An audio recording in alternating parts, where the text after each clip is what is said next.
આપણે ધોરણ 9માં સામાજિક વિજ્ઞાનમાં છઠ્ઠા પાઠમાં આંતરરાષ્ટ્રીય ક્ષેત્ર ભારતનું પ્રદાન, દુનિયાની અંદર ભારતે શું કામ કરી અને પોતાનો ફાળો આપ્યો છે. આઝાદી પછી ભારતે આંતરરાષ્ટ્રીય ક્ષેત્રે મહત્વનો ફાળો આપ્યો. વિશ્વ સામ્રાજ્યવાદ અને સંસ્થાનવાદ અને કાળા ગોરા વચ્ચેના રંગભેદ વગેરે દૂષણો નાબૂદ કરવા તેમજ તેની સામે ચાલતી ચળવળ કહેતા આંદોલન સામે ભારતે હંમેશા ટેકો આપ્યો છે. સામ્રાજ્યવાદ, કોઈને ગુલામ બનાવી અને પોતાના સામ્રાજ્યમાં ભેળવી દેવાની પ્રક્રિયા. સંસ્થાનવાદ એટલે બીજા દેશોની અંદર પોતાના સંસ્થાનો કહેતા વેપારી કોઠીઓ સ્થાપી અને એનો વેપાર નષ્ટ કરી દેવો, એને આર્થિક રીતે પાયમાલ કરી દેવાની જે પ્રક્રિયા હતી એ.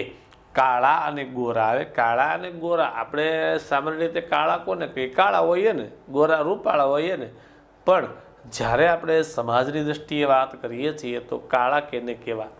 તો કે આફ્રિકા ખંડ અને એશિયા ખંડમાં જન્મેલા લોકો છે એ બધા કાળા કહેવાય. આ સિવાયના ખંડમાં જન્મેલા જે લોકો છે એ બધા ગોરા કહેવાય. બરાબર છે. પછી અમેરિકામાં જન્મ હોય અને કાળો હોય છતાં એને ગોરામાં ગણતરી કરવામાં આવે છે. બરાબર છે. તો એ રંગભેદની જે દૂષણો જે આ સમાજમાં વ્યાપેલા હતા નાબૂદ કરવા માટે જે આંદોલનો થયા, ભારતે હંમેશા ટેકો આપ્યો છે. સંયુક્ત રાષ્ટ્રના આદેશથી ભારતે કોરિયાના યુદ્ધમાં ઘવાયેલા સૈનિકોની તબીબી સારવાર માટે દવાઓ અને તબીબી ટુકડી મોકલી હતી. આપણને યુનો દ્વારા હુકમ કરવામાં આવ્યો અને એના હુકમથી આપણે દક્ષિણ કોરિયા અને ઉત્તર કોરિયા વચ્ચેનું જે યુદ્ધ થયેલું હતું એ યુદ્ધમાં જે ઘાયલ સૈનિકોને આપણે સારા કરવા માટે, ડૉક્ટરી સારવાર આપવા માટે દવાઓ અને ડૉક્ટરો અને નર્સોની ટુકડીઓ ત્યાં મોકલી હતી. ગાઝા, સાયપ્રસ, કોંગો, લંકા વગેરેમાં સર્જાયેલી કટોકટી વખતે સંયુક્ત રાષ્ટ્રના શાંતિ સ્થાપક દળોમાં ભારતે પોતાના સૈનિકો મોકલી કે દેશમાં શાંતિ સ્થાપવામાં સક્રિય કામગીરી બજાવી હતી. આપણે આપણા દેશે યુનોને 1 લાખ સૈનિકોનું શાંતિ દળ આપેલું છે. એ શાંતિ પ્રક્રિયામાં ગમે ત્યાં કામ આવે. સફેદ કપડાવાળા સૈનિકો હોય છે. બરાબર. 1 લાખ સૈનિકો આપણે યુનોને આપ્યા છે. તો એ યુનોએ એ 1 લાખ સૈનિકોનો સહારો લઈ ગાઝા પટ્ટી હતી ત્યાં, સાયપ્રસની અંદર, કોંગો એટલે આફ્રિકાની અંદર, લંકામાં જે અંદર આંતરિક કટોકટી સર્જાણી હતી એમાં આપણા શાંતિ સ્થાપક દળોએ જઈ સમજાવી અને એને હલ કરવાનો પ્રયત્ન કરેલો હતો. શાંતિની પ્રક્રિયામાં અગત્યની ફરજ બજાવી હતી. બરાબર છે. આમ આંતરરાષ્ટ્રીય શાંતિ અને સલામતી જાળવવાના તેમજ વિશ્વભરના લોકોને સ્વાતંત્ર્ય અને સુખ સમૃદ્ધિ માટે તમામ પ્રયત્નો ભારતે સક્રિય સહકાર આપ્યો છે. આખા વિશ્વના તમામ જગ્યાએ શાંતિ મળી હતી. દરેક લોકો પોતાની રીતે સલામત રહી શકે, દરેક દેશ સલામત રહી શકે. આખા દુનિયાની અંદર સ્વાતંત્ર્ય મળી રહે અને સુખ સમૃદ્ધિમાં વધારો થાય એવી બાબતમાં આ ભારતે સક્રિય સહકાર આપ્યો છે. સંયુક્ત રાષ્ટ્રની મહાસભામાં પરમાણુ શસ્ત્રોના સંપૂર્ણ નિશસ્ત્રીકરણનો ઠરાવ રજૂ કરી ભારતે શાંતિ, ઈચ્છા અને વાચા આપી છે. સર્વપ્રથમ સંયુક્ત રાષ્ટ્રની જે મહાસભા છે એની અંદર પરમાણુ શસ્ત્રો ટોટલ ડિસઆર્મામેન્ટ, કોઈ જગ્યાએ પરમાણુ શસ્ત્ર હોવા જ ન જોઈએ, નિઃશસ્ત્રીકરણ, નાશ કરી દેવાની વાત હતી. એ બાબતનો ઠરાવ મૂક્યો અને ભારત શાંતિ ઈચ્છે છે એને વાચા એટલે એને બોલવાની તક આપી. ઘાતક શસ્ત્રોનું ઉત્પાદન બંધ કરી તેમજ સૈન્ય સંખ્યા ઘટાડી નાણાં વિશ્વની ગરીબ અને ભૂખમરાની પીડાની પ્રજાને આર્થિક સામાજિક વિકાસ માટે કરવો જોઈએ એવી માગણી હંમેશા ભારતે સંયુક્ત રાષ્ટ્ર સમક્ષ કરી છે કે ભાઈ શસ્ત્રો જે નવા પ્રકારના પેદા થાય છે એનું ઉત્પાદન ઘટાડવું અને જે સૈન્ય બળ છે દરેક દેશ પાસે સૈન્યની સંખ્યા ઘટાડવી અને એ સંખ્યા ઘટે, એ શસ્ત્રોનું ઉત્પાદન ઘટે, એમાં બચેલા પૈસા છે એ દુનિયાની જે ગરીબ અને ભૂખમરાથી પીડાતી જે પ્રજા છે એને નાણાકીય લેવલ, એનું સમાજનું લેવલનો વિકાસ થાય એ પ્રકારની પ્રક્રિયા કરવાની હંમેશા ભારતે માગણી કરેલી છે સંયુક્ત રાષ્ટ્રની મહાસભાની અંદર. આમ વિશ્વ શાંતિ એ ભારતની વિદેશ નીતિનો મુખ્ય સિદ્ધાંત છે. વિશ્વ શાંત રહીએ એવો ભારતનો આપણો વિદેશ નીતિમાં મુખ્ય સિદ્ધાંત આપણે સ્વીકાર કરેલો છે. વિશ્વ શાંતિ માટે રાષ્ટ્ર વચ્ચેનો સહકાર, એકબીજા દેશને સહકાર આપે, વિશ્વાસ કેળવે અને સમજણનું વાતાવરણ અને સમજણથી આગળ વધે સ્થાપવા માટે ભારતે સતત પ્રયાસ કરેલો છે. આ ભારતનું પ્રદાન વિશ્વ લેવલનું છે. હવે ભારત સાથેના અન્ય દેશો સાથેના સંબંધો, ભારત સાથે જે દેશો જોડાયેલા છે એમાં એટલે કે ભારતના જે દેશો સાથે સંબંધો છે કેવા પ્રકારના જોઈએ ભારતના અમેરિકા સાથેના સંબંધો પહેલા વહેલા જોઈએ આપણે. ભારત અને યુનાઇટેડ સ્ટેટ એટલે યુએસએ એટલે અમેરિકા બંને જગ્યાએ પ્રજાસત્તાક લોકશાહી છે. ભારત યુનાઇટેડ સ્ટેટ વચ્ચે અનેક સમાનતાઓ, આપણે ઘણી બધી સમાનતાઓ છે, છતાં ભારત યુનાઇટેડ સ્ટેટ વચ્ચે સંબંધોમાં ચઢાવ ઉતાર, ક્યારેક આપણે અમેરિકાની નજીક પહોંચી ગયા છીએ અને ક્યારેક આપણે એનાથી દૂર પણ ખસી ગયા છીએ. આઝાદી મેળવ્યા પછી ભારતે કોઈ સત્તા જૂથમાં ન જોડાય, બિન જોડાવાની નીતિ સ્વીકારી. યુનાઇટેડ સ્ટેટને ગમ્યું નહીં. તેને આશા હતી કે ભારત લોકશાહી જૂથમાં જોડાશે, પણ ભારતે બિન જોડાવાની નીતિ અપનાવી, કારણ કે આજે તેને પોતાની આર્થિક સ્થિતિ વિકસાવવાની હતી. બીજું વિશ્વયુદ્ધ પૂરું થયું પછી જે પૂર્વમાં રશિયા સામ્યવાદ, પશ્ચિમમાં અમેરિકા લોકશાહી, નવા આઝાદ થયેલા દેશો કાં તો રશિયા ભેગા જોડાતા કાં તો અમેરિકા ભેગા જોડાતા હતા. એ આપણે આગળના ટોપિકમાં ભણી ગયા, બરાબર. એટલે અમેરિકાને એવો વહેમ હતો કે ભારત લોકશાહી દેશ છે, આપણી સાથે જોડાશે. ભારતે તો અમેરિકા સાથે જોડાયા વગર બિન જોડાણ વગર અમે કોઈ સાથે જોડાવા માગતા નથી, અમારો આર્થિક વિકાસ કરવા માગીએ છીએ, એ નીતિ વિકસાઈ. અમેરિકાને નહોતું ગયું. જમ્મુ કાશ્મીર બાબતમાં પણ યુનાઇટેડ સ્ટેટે પાકિસ્તાનની તરફેણ કરી હતી, બરાબર છે. જમ્મુ કાશ્મીરનો પ્રશ્ન આપણો આંતરિક પ્રશ્ન છે, છતાંય અમેરિકાએ એમાં પાકિસ્તાન તરફ, કે પાકિસ્તાન છે એ વિશ્વના દ્વિધ્રુવી પ્રક્રિયાની અંદર અમેરિકા સાથે જોડાણ કરેલું છે, એટલે એ અમેરિકાએ પાકિસ્તાનને જમ્મુ કાશ્મીરમાં ટેકો આપ્યો. પાકિસ્તાન યુનાઇટેડ સ્ટેટના સત્તા જૂથ સાથે લશ્કરી સંઘર્ષ સાથે જોડાયું હતું, જ્યારે ભારતે બિન જોડાણ, ભારત કોઈ સાથે જોડાયેલું તો બિન જોડાણવાળી નીતિ સ્વીકારેલી હતી. એટલે સીધી વાત છે કે એની ભેગું જોડાણું તો એને મદદ કરે. આ કારણે પણ ભારત અને યુનાઇટેડ સ્ટેટ વચ્ચે સારા સંબંધો ન વિકસ્યા, આપણે બહુ સારા સંબંધો વિકાસ પામ્યો નહીં. તેમજ ભારતે પરમાણુ શસ્ત્રો સંબંધી સંધિઓ પર હસ્તાક્ષર કર્યા નથી. જે અમેરિકાએ પરમાણુ શસ્ત્રો સંબંધી સંધિ કરી અને એમાં હસ્તાક્ષર સહી કરવા માટે કીધું, આપણે ના પાડી દીધી. કારણ કે સર્વગ્રાહી પરમાણુ પરીક્ષણ સંધિ, સર્વગ્રાહી પરમાણુ પરીક્ષણ પ્રતિબંધ સંધિ પર ભારત હસ્તાક્ષર કરે એવો યુનાઇટેડ સ્ટેટને આગળ રાખ્યો. આ સર્વગ્રાહી બધાને અનુકૂળ આવે એવી પરીક્ષણ ન કરવાની સંધિ અને પરીક્ષણ પ્રતિબંધ મૂકવાની સંધિ ઉપર ભારત સહી કરે એવો અમેરિકાનો આગ્રહ હતો. પરંતુ આ બંને સંધિઓ ભેદભાવયુક્ત અને રાષ્ટ્રીય હિતોને નુકસાન કરતા હોવાથી ભારત તેના પર હસ્તાક્ષર કર્યા. બે સંધિમાં ભેદભાવ હતો, બરાબર છે.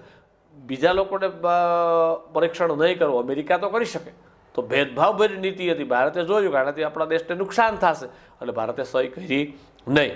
પોતાના ઈરાદાઓના આગ્રહની અવગણના હતા. યુનાઇટેડ સ્ટેટ ભારત પર નારાજ થયું. એનો ઈરાદો હતો ભારત સહી કરી દઈએ, એનો આગ્રહ હતો ભારત સહી કરી દઈએ, પણ ભારતે ના પાડી. એટલે એમાં યુનાઇટેડ સ્ટેટ અમેરિકાને ગમ્યું નહીં. જ્યારે ગમ્યું નહીં અને ઉપરાંત ભારતે આપણા સ્વર્ગસ્થ વૈજ્ઞાનિક અબ્દુલ કલામની નિગરાની નીચે ભારતે પોખરણ રાજસ્થાનની અંદર સફળ પરમાણુ અખતરો 1998માં કર્યો. એની ગંભીર નોંધ લીધી. આપણે એને પૂછ્યા વગર અણુ અખતરો કર્યો, એની અમેરિકાએ બહુ ભયંકર, કે આપણને કીધું નહીં કરી લીધું, ખબર ન પડી. તેણે ભારત સાથે કેટલાક પ્રતિબંધો મૂક્યા. અમે આ વસ્તુ નહીં આવી. ભારત કે કાંઈ વાંધો નહીં. જે સમય જતાં હળવા થયા પછી એને ખબર પડી, ધીમે ધીમે પ્રતિબંધો હળવા કરવામાં આવ્યા. આર્થિક અને ટેકનિકલ ક્ષેત્રમાં ભારતે અમેરિકાની મદદ મળતી રહી.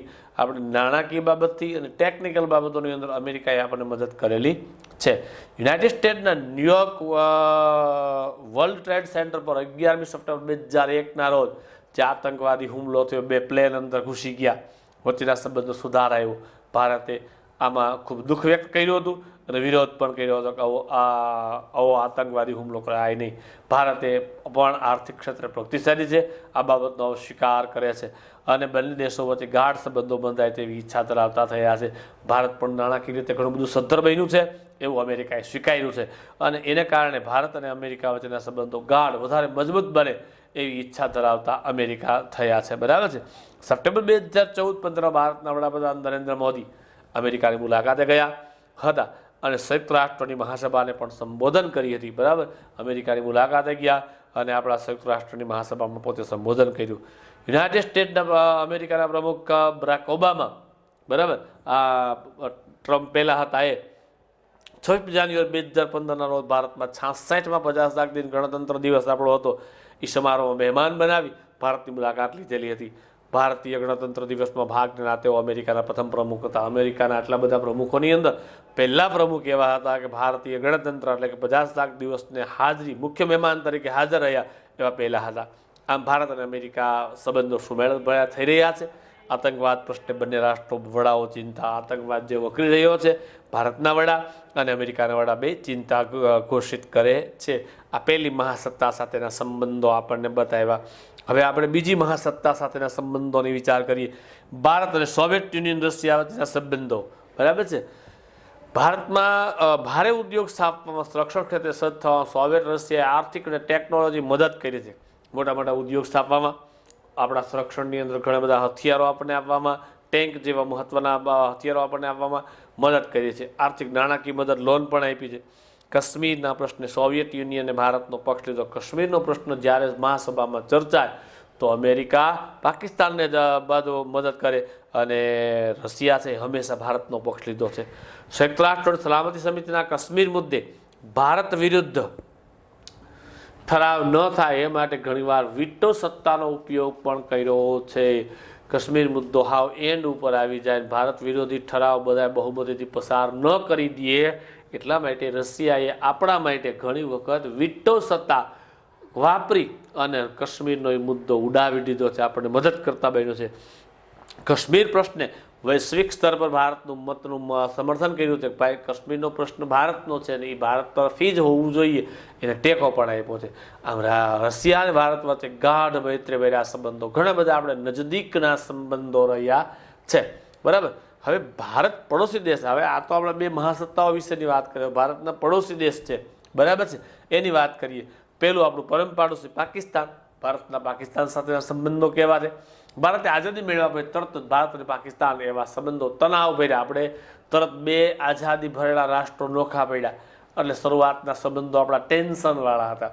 ભારત અને પાકિસ્તાન વચ્ચે 1948માં યુદ્ધ થયું, પાકિસ્તાન હાર્યું. 1965માં યુદ્ધ થયું, પાકિસ્તાન હાર્યું. 1971માં યુદ્ધ થયું, પાકિસ્તાન હાર્યું. ત્રણ વખત યુદ્ધો થયા, જેમાં દરેક વખતે પાકિસ્તાનને પરાજય મળ્યો છે. છતાંય બંને વચ્ચે જે તાસ્કંદ મુકામે લાલ બહાદુર શાસ્ત્રી જ્યારે આપણા બધાના તાસ્કંદ કરાર થયો, શિમલા મુકામે શિમલા કરાર થયો, છતાં પાકિસ્તાનના આ બે કરારમાં જે નિયમો આપેલા છે એનું નિષ્ઠાપૂર્વક પાલન કરતું નથી. અને 1999માં છેલ્લે કારગિલમાં ભારત અને પાકિસ્તાન વચ્ચે યુદ્ધ થયું અને પાકિસ્તાને એમાં પણ હાર્યું. બંને દેશોના વડાઓ પોતાની સમસ્યાઓનો આ શાંતિમય સમાધાન થાય, ઉકેલ લાવવા માટે પ્રયત્નો કરી રહ્યા છે. દરેક વખતે પાકિસ્તાન હાર્યું છે, છતાંય યુદ્ધ માટે તત્પર રહે છે. માટે બે દેશના વડા ચિંતા કરે છે કે આપણો સમાધાનનો સુધાર થાય. બરાબર છે. હવે આપણું બીજું પરમ પાડોશી ભારત અને ચીન. હવે ચીન છે. ભારત અને ચીન વચ્ચેના સંબંધોની શરૂઆત 1954માં થઈ એવું કહી શકાય. ચીને જ્યારે પોતાની સરહદોના નકશા પ્રકાશિત કર્યા ત્યારે ભારત અને ચીન વચ્ચેના સંબંધોનો ભંગાણ પડ્યો. એણે નકશાઓ પોતાના બહાર પડ્યા અને એમાં ભારત અને ચીનના સંબંધો ભંગાણ થયા. આ નકશામાં ચીને ભારતનો ઘણો મોટો વિસ્તાર પોતાનામાં બતાવી દીધો હતો એવું દર્શાવ્યું, જેથી ભારત તેને સખત વિરોધ કર્યો. ભારત અને ચીન વચ્ચે સરહદ દર્શાવતી મેકમોહન રેખાએ ચીનને અસ્વીકાર કર્યો. આપણે શાંતિની સમજૂતીમાં મેકમોહન રેખા દોરવામાં આવી હતી, પણ ચીને એનો અસ્વીકાર કર્યો. આથી બંને દેશો વચ્ચે મતભેદ ઊભા થયા. ચીને ભારત ઉપર આક્રમણ કર્યું 1962માં. જે પડોશ એને પોતાના પડોશ તરીકે દર્શાવેલા હતા એના ઉપર કબજો મેળવ્યો. ભારત સરહદનું રક્ષણ કરવા લશ્કર મોકલ્યું. ચીને એક તરફી યુદ્ધ વિરામ, આપણું લશ્કર જેવું ત્યાં પહોંચ્યું એટલે એને યુદ્ધ વિરામ ઘોષિત કરી દીધો. આ રીતે યુદ્ધનો અંત આવ્યો. આ પ્રશ્નનો ઉકેલ માટે મંત્રણાઓ યોજાય છે, પરંતુ કોઈ સમાધાન હજી સુધી થઈ શક્યું નથી. છતાં પણ છેલ્લા દાયકાઓ દરમિયાન ભારત અને ચીન વચ્ચેના પરસ્પર એકબીજાના સહકાર ભાવે મૈત્રીપૂર્ણ સંબંધો વિકસતા રહ્યા છે. ભારતના વડાપ્રધાન નરેન્દ્રભાઈ મોદી અને ચીનના વડાપ્રધાન જિનપિંગ વચ્ચે રિવરફ્રન્ટ અમદાવાદ, બરાબર છે, ત્યાં સૌજન્યપૂર્ણ મુલાકાત 2014માં થઈ, પણ હજી આપણો આ વચ્ચેનો સંબંધ એવો ને એવો રહ્યો છે. થઈ ગયું 20 મિનિટ. ભારત અને ભૂતાનના ભારત અને બાંગ્લાદેશના સંબંધો. બાંગ્લાદેશ આપણો પાકિસ્તાનનો જ એક કટકો છે, પૂર્વ પાકિસ્તાન કહેવામાં આવતું, બરાબર છે. એમાંથી બાંગ્લાદેશનો જન્મ થયો. એ પણ આપણો પરમ પાડોશી દેશ છે. બાંગ્લાદેશનો ઘણો સંઘર્ષ કરી સ્વતંત્રતા મેળવી. 1971માં એક સ્વતંત્ર સાર્વભૌમ રાષ્ટ્ર તરીકે બાંગ્લાદેશનો ઉદ્ભવ થયો. 1971માં ભારતે ટેકો આપ્યો અને પાકિસ્તાનથી અલગ કરીને એને આપણે સાર્વભૌમ રાષ્ટ્રનો દરજ્જો મેળવ્યો, બરાબર છે. એ પહેલાં એ પાકિસ્તાનનો ભાગ હતો અને પૂર્વ પાકિસ્તાન નામ આપેલું હતું. એક નવોદિત રાષ્ટ્ર તરીકે એક નવું આઝાદ બાંગ્લાદેશ રાષ્ટ્ર થયું તો ભારતે બાંગ્લાદેશને નાણાકીય મદદ કરી છે, ટેકનિકલ એટલે ટેકનોલોજીમાં મદદ કરી છે, ભૌતિક સાધનો ત્યાં નહોતા એની પણ ઘણી ખરી મદદ કરી છે. કેટલીક બાબતો ભારત અને બાંગ્લાદેશ વચ્ચે મતભેદો ઊભા થયા છે. ગંગા નદીના પાણીનો ઉપયોગ અને એટલે કારણ કે ગંગા નદી છે ફરાક્કા પાસેથી ભારતમાંથી બાંગ્લાદેશમાં પ્રવેશે, એનો કોણ કેટલું પાણીનો ઉપયોગ કરે વહેંચણી સંબંધિત ચર્ચાઓ દ્વારા સમાધાન કરવામાં આવ્યું. અતિવૃષ્ટિ, ત્યાં વારંવાર અતિવૃષ્ટિ થાય છે, વાવાઝોડાઓ જેવી કુદરતી આપત્તિ વખતે ભારતે બાંગ્લાદેશના પૂરતા પ્રમાણમાં મદદ પણ કરી છે. બંને રાષ્ટ્રો વચ્ચે 2015માં વિવાદિત જમીન વિસ્તાર, તે ક્ષેત્રના લોકોની નાગરિકતાનું પ્રશ્નનું નિરાકરણ, વાટાઘાટો 2.5 કે 3 વીઘા જમીન આપણે બાંગ્લાદેશ વચ્ચે એવી હતી કે નાગરિકત્વ કોનું આપવું, બાંગ્લાદેશનું આપવું કે ભારતનું આપવું, એ નક્કી નહોતું થયું. અંતે નરેન્દ્રભાઈ મોદીએ વાટાઘાટ દ્વારા આનું નિરાકરણ લાવી દીધું. 2.5 વીઘા જમીન આપણે એને આપી, એના નાગરિકોને બાંગ્લાદેશનું નાગરિકત્વ મળી જાય એવી વ્યવસ્થા વાટાઘાટ દ્વારા કરવામાં આવી છે. હવે ભારત અને ભૂતાન આ પડોશી રાષ્ટ્રો છે, એના સાથે આ સંબંધો.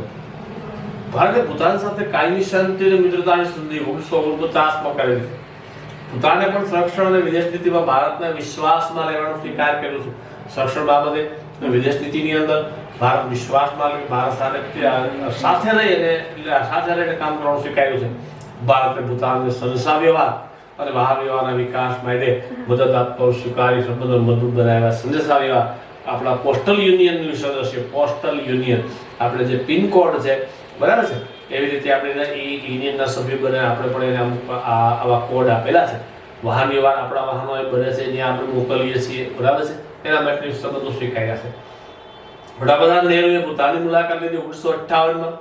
ભારતના રાષ્ટ્રપતિએ ભૂતાનની મુલાકાત લીધી 1970માં. ભૂતાનને યુએનનું સભ્ય બનાવવા માટે ભારતે મદદ કરી 1971માં. ભારતમાં ભૂતાન સાથે સંબંધો ક્યારેય તંગદિલી આપણે વચ્ચે ક્યારેય એમાં ટેન્શન ઉત્પન્ન થયું નથી. ભારતના વડાપ્રધાન નરેન્દ્રભાઈ મોદી એને ભૂતાનની મુલાકાત લીધી જૂન 2014માં. દરમિયાન પ્રધાનમંત્રીએ ચર્ચા દરમિયાન કહ્યું હતું કે જો ભારત પ્રગતિ કરશે તો એની સીધી અસર પડોશી દેશો પર પડશે અને બંને દેશો વચ્ચે પરસ્પર સુરક્ષા સંબંધિત સહયોગ પર સંતોષ વ્યક્ત કરવામાં અમે એકબીજાની સુરક્ષા જાળવશું અને સંતોષ વ્યક્ત કરેલો હતો. હવે ભારત અને શ્રીલંકા આપણું પડોશી રાષ્ટ્ર છે. શ્રીલંકા સાથે ભારતના સંબંધો ઘણા જૂના છે. ઘણા ભારતીયો, ખાસ કરીને તમિલ લોકો શ્રીલંકાના ઘણા સમયથી વસવાટ કરે છે, તે ત્યાં સ્થાયી થયેલા છે. તે લોકોના નાગરિકત્વનો પ્રશ્ન બંને વચ્ચે મતભેદનો મુદ્દો છે. આ લોકોનું નાગરિકત્વ ત્યાં મળવું જોઈએ એના આપણે બે વચ્ચેનો મુદ્દો છે. પણ બંને દેશોને વાટાઘાટ કરવાનો પ્રયાસ કર્યો છે. શ્રીલંકામાં તમિલ લોકો તો અન્યાય દૂર થાય, તમિલ સંગઠનો શ્રીલંકાની સરકાર તમિલ સમસ્યાઓ શાંતિમય સમાધાન કરે એવી ભારતની ઈચ્છા છે. ત્યાં જે સ્થાનિક લોકો છે, જે નાગરિકત્વનો મુદ્દો છે એ શાંતિથી પતી જાય એ ભારતની ઈચ્છા છે. ભારતના વડાપ્રધાન નરેન્દ્રભાઈ મોદી શ્રીલંકાની મુલાકાત વખતે તમિલ પ્રભાવિત વિસ્તાર જાફના મુલાકાત લીધી, જ્યાં તમિલ લોકો વધારે રહે છે. 13 માર્ચ 2015ના રોજ શ્રીલંકન તમિલ અસરગ્રસ્તોને પુનઃવસન માટે આવા જે લોકો ત્યાં હેરાન પરેશાન થઈ ગયા છે, રહેવા જમવાની વ્યવસ્થા અને પુનઃવસન માટે 27,000 જેટલા મકાનો ભારતની આર્થિક સહાયથી ભારત એના પૈસા આપશે. જાફના વિસ્તારમાં આ તમિલ લોકોને રહેવા માટે 27,000 મકાનો બાંધી દેવામાં આવશે. આજે શ્રીલંકા સાથે ભારતના મૈત્રીપૂર્ણ સંબંધો છે. હવે ભારત અને નેપાળ વચ્ચેના સંબંધો. નેપાળ અને ભારત વચ્ચેના સંબંધોનો આરંભ બંને દેશો વચ્ચે કરવામાં આવેલી સમજૂતીથી થયો હતો, બરાબર છે. 1950માં તે સમજૂતી મુજબ બંને દેશો એકબીજાના સાર્વભૌમ પ્રાદેશિક અખંડિતતાનું જતન કરશે. નેપાળ એની ભૂમિમાં એનો રાષ્ટ્રધ્વજ લહેરાવી શકે, ભારત આપણી ભૂમિમાં બધી ભૂમિમાં હુકુમત એટલે કે રાષ્ટ્રધ્વજ ફરકાવી શકે. પ્રાદેશિક અખંડિતતા, દરેક પ્રદેશ કોઈને કોઈનો પ્રદેશ લઈ લેવો ને અખંડ રહેવા દેવો તથા બંને દેશના નાગરિકોને એકબીજાને મુક્ત અવર જવર માન્ય રાખેલ છે. આ નેપાળ સરહદ આપણી એવી છે કે જ્યાં તમારે જવું હોય તો પાસપોર્ટ અને વિઝાની આવશ્યકતા નથી. આ આઈડી પ્રૂફ તો ફોટો આઈડી પ્રૂફ એક બતાવી દો અને ચાલે, ને પાસપોર્ટ અને વિઝાની જરૂરિયાત રહેતી નથી. આ બે દેશોએ સ્વીકાર કરેલો છે. નેપાળના સામાજિક આર્થિક વિકાસમાં ભારતે ઘણી બધી મદદ કરી. નેપાળના ઘણા વિદ્યાર્થીઓ ઉચ્ચ અભ્યાસ માટે ભારત ભણવા આવે છે. હિમાલયમાંથી નીકળતી કેટલીક નદીઓ નેપાળમાંથી પસાર થઈ ભારતમાં આવે છે. ચોમાસામાં તેમાં ભારે પૂર આવે છે, તેથી ભારતને ઘણું બધું નુકસાન થાય છે. નદીઓને પૂર રોકવા માટે ભારત અને નેપાળ વચ્ચે સમજૂત થાય એ માટે ભારત પ્રયત્ન કરે. ત્યાં ડેમ બંધાઈ જાય તો આ પૂર આપણે નુકસાન ઓછું કરે. 25 એપ્રિલ 2015 ના રોજ નેપાળની અંદર 5.8 તીવ્રતાનો ભૂકંપ આવ્યો હતો. તેમાં આશરે 8,000 આસપાસ લોકો મૃત્યુ પામ્યા હતા. આ કુદરતી હોનારત ભારતે બચાવ કામગીરીમાં નેપાળે મદદ કરી હતી. આપણા આ રીતે જેસીબી જેવા બધા યંત્રો અને માણસો અને મિલિટરીના માણસોને મદદ કરવા માટે મોકલ્યા હતા. રાહત અને પુનઃવસન એને રાહત આપે એના માટે નાણાકીય સહાય અને પાછા વ્યવસ્થિત ગોઠવાઈ જાય એની માટે મદદ કરેલી હતી. ભારત અને અફઘાનિસ્તાન આપણી ઉત્તર બોર્ડરે આવેલો દેશ છે. ભારત અફઘાનિસ્તાન વચ્ચે મૈત્રીપૂર્ણ સંબંધો રહ્યા છે. અફઘાનિસ્તાનના નવસર્જનમાં ભારતનો સિંહ ફાળો એટલે મોટો ફાળો નવસર્જન કરવામાં, બાંધકામ ક્ષેત્રે, આરોગ્ય ક્ષેત્રે, કેળવણી ક્ષેત્રે ભારતે ખૂબ જ મોટો ફાળો આપ્યો છે. તેને આર્થિક અને સામાજિક નાણાકીય ઉત્કર્ષ માટે, નાણાકીય અધ્ધર લઈ જવા માટે, સમાજને ઊંચો લઈ જવા માટે ભારતે આર્થિક મદદ, નાણાકીય મદદ પણ કરેલી છે. કુદરતી આપત્તિ વખતે ભારતે આર્થિક મદદ કરી છે. જ્યારે કોઈ કુદરતી દુષ્કાળ, અતિવૃષ્ટિ, સંભવિત મુશ્કેલી આવી તો ભારતે નાણાકીય મદદ કરી છે. અફઘાનિસ્તાનના પાર્લામેન્ટ હાઉસ બાંધકામ ભારત કરી દીધું છે. અફઘાનિસ્તાન જે પાર્લામેન્ટ હાઉસ છે, સંસદ ભવન છે, એ ભારતે બાંધાવી દીધેલું છે. હવે આપણે પુરુષ આવેલો મ્યાનમાર દેશ. ભારતના મ્યાનમાર, એનું જૂનું નામ હતું બર્મા. સારી પણ સુમેળભર્યા સંબંધો છે. ભારતની આઝાદી પછી મ્યાનમારની સ્વતંત્રતા મળી. આપણે 47 માં આઝાદ થયા, 1948 માં આઝાદ થયું. ત્યારથી પણ દેશો વચ્ચે મૈત્રીપૂર્ણ સંબંધો જળવાયા છે. આઝાદી પછી મ્યાનમારે ભારત પાસે વિકાસ માટે આર્થિક સહાયની માંગણી કરી. ભાઈ તમે અમારો વિકાસ કરો, તમે નાણાકીય મદદ કરો.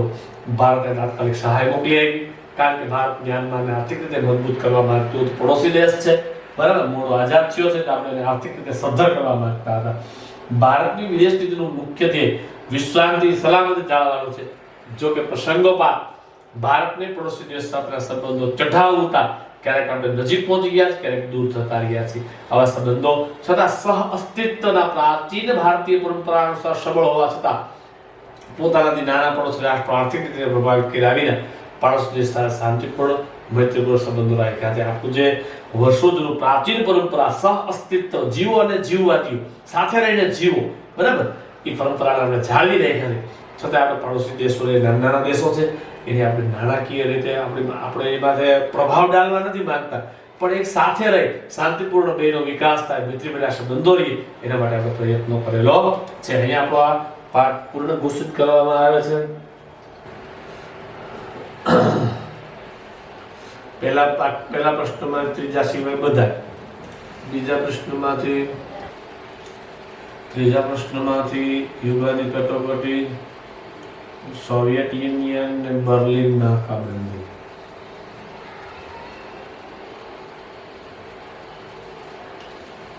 બરાબર, કારણોની અંદરથી બીજું એક અને એમ શીખી બધા